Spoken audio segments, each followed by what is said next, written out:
Today they see Bola, they know the name, but they don't know the story. It started off way back in 1996 into 97 at Radio Universe when I used to call into a radio station and say, listen, I really love the request program that you're doing. I really want to be on your station. Hello guys, welcome to First to Watch TV. Please make sure you hit the red subscribe button and the notification bell so that whenever we drop a video, you'll be the first to watch it. Today, Bola decided to share his life story with the former EC boss, Madam Charlotte Osei. It wasn't really a beautiful story though, but thank God he made it. He's now one of the biggest entrepreneurs, a media mogul, and of course one of the popular broadcasters in the country now.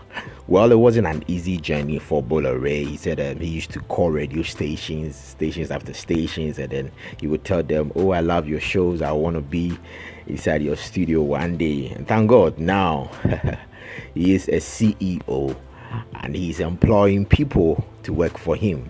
God is great. Let's listen to the beautiful, the ugly, and the successful story of Bola. There you are. Hello. Hi, Bola. Charlie, your fan club is not easy. It's crazy, right? It sounds like a football club fan club. Hey, the pressure they've been giving me. Bola, welcome. Thank you. Thank you for doing this. Thank you, Charlotte. How are you doing? Right. I'm good. Of so course. Today we're supposed to be talking to the young man. Anything for you, you know that. Oh, you're so sweet. Apart from, so sweet. Yeah, apart from that one, yeah. Today we're supposed to be talking to the young man because the ladies say, the guys say I'm always doing chats for ladies. So today is really about the young men. I don't know how so many ladies sneaked in here. The guys can't even young ladies. I'm ready for them. Talk their talk. Where the girls are answering the questions. So we will go into the issue of what men want, because I'm getting a lot about respect, and I think we need to really understand what that means. But before we go in there, I wanted you to talk to us about your journey. I'm fascinated by your journey because I know you from when you started out as a radio presenter, and now you're like a media mogul. I mean, right. You're a big guy. You're a big deal, Bola. How was that journey like for you? I'm flattered. Maybe not a radio presenter. I started off as a radio DJ, but today here we are, and I'm actually going to present this book to you. Oh, fantastic. Yes, it is possible. Just put your mind to it. Whatever you believe, just, know that you can achieve it. So whatever. What did you believe? No. What did you believe? I believe that whatever you conceive, believe that you can achieve. And that's my mantra.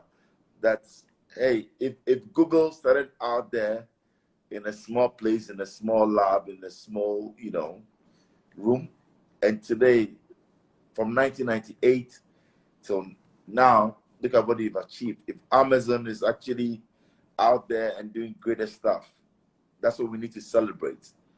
If, companies like, yes, we mentioned Google, Amazon, Microsoft, and all of that, and years on. So it takes one to be ambitious. It takes resilience. It takes one to be, very forthright in what you believe in. And I believe that for many of these people, whether 20 years, 10 years, or 30 years, it takes that grit and grace to get to wherever you are. Many people feel that, well, the journey starts and in the next year or two, you should actually do it. Charlotte, you and I know that it takes a lot of resilience. It takes a lot of grace. Prayer is important in everything that we do. That believe that whatever you conceive, you can achieve. And for me, that is it. And tonight, having this august, platform with you is to send that message across to many of the teeming youth out there, young lads, women out there, that whatever you put your mind to it, let nobody tell you that you cannot do it. You can. There might be challenges. For you, the vision and the self-belief are key. Okay, but beyond that, people see your price. They see where you are now. They see the price. Right. But they do not appreciate that there's a price to that.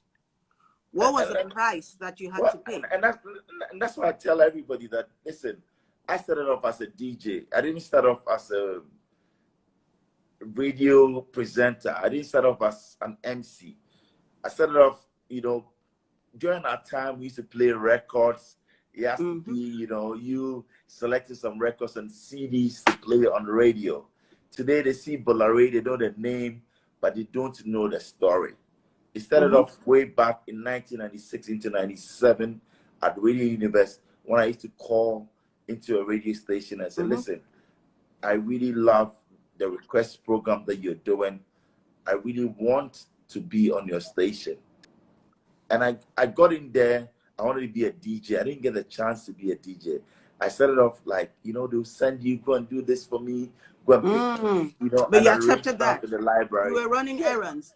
Yeah. I was running errands. Thank you. So for many people, they won't actually be there in the limelight. It took me some years to actually pay my dues to get to that place. So put your mind to it, and maybe 20 years on, 15 years on, people will see that, oh, Bolari and all of that, but then they don't remember that when you had Radio Universe at University of Ghana, Legon, you had to do this and run errands, go to Bush Canteen, be that boy for DJ Abio. There's a little bit too about despise not small beginnings. Thank you. Thank you. Yeah. So don't look down upon small beginnings. Start small. And that's what I want to tell a lot of people out there. They feel they want to hit big right from the beginning. Charlotte, it doesn't work like that. Start small. Yeah. Okay. Serve people. Be there and have that humility. Yes. There's two things I really like about you. I don't know whether people see that. But I mean, I've had a lot of dealings with you. You are an extremely respectful person. You're very friendly, but you're very respectful of other people. You have to be humble. And my mom taught me that no matter whatever you have in your bank account doesn't define you. Because listen, you never know. I sat in a bus. We used to call it a space bus when I was in Accra Academy. And then somebody paid the fare. I knew you mentioned Accra somewhere in this conversation. Of course. That's where I spent my formative years. When I was 12, when I entered Accra Academy in 89,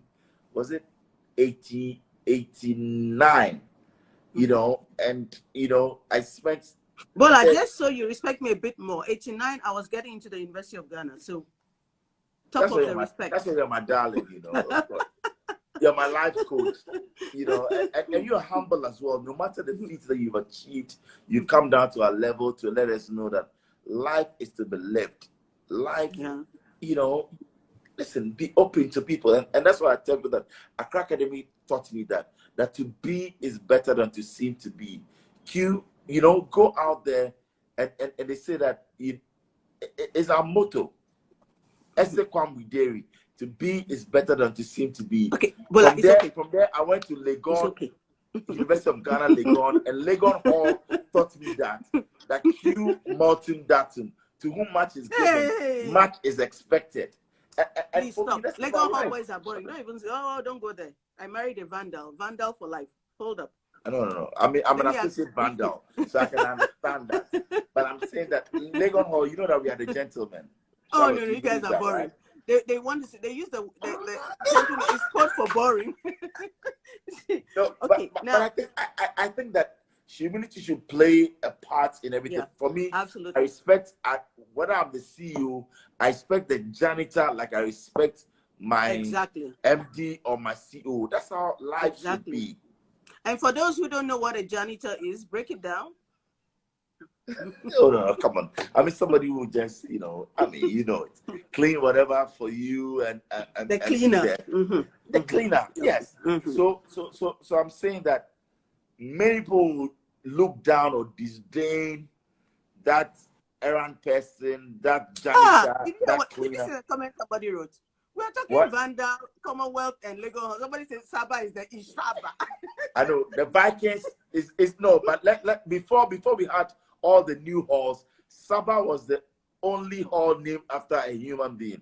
So please, let's acknowledge that. And that human being is actually a great grand uncle. Thank you. It is still a boring hall.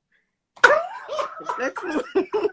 Now, Bola, I know in the past few years you've gone through some really turbulent times, and I've had discussions with you probably when you were like really in the pit in a very dark place. Correct.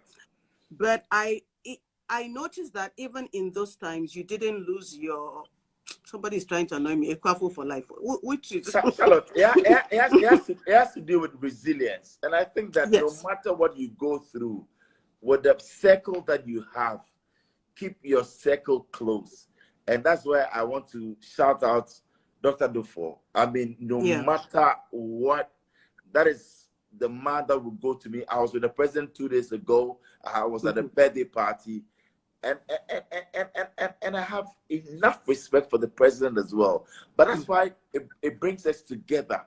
That no matter what, we are one people as Ghanaians, as human beings.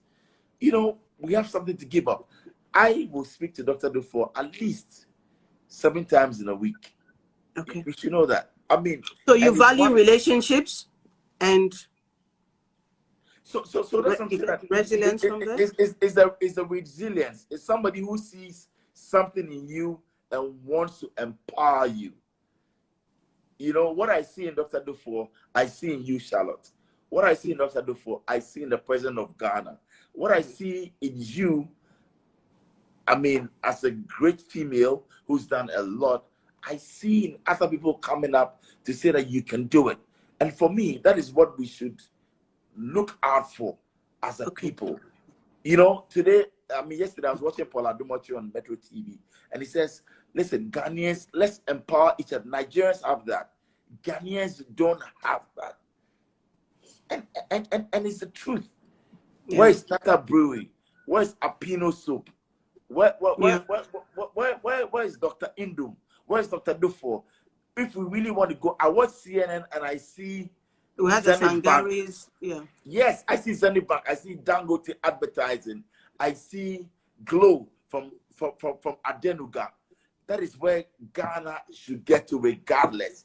Even support our own. Yes, let's support our own. Our love for crab soup trumps everything else. We just love crabs. and I'll put that question to you. I'll put that question to you, Charlotte. I mean, for the first time, tell us, how do you feel?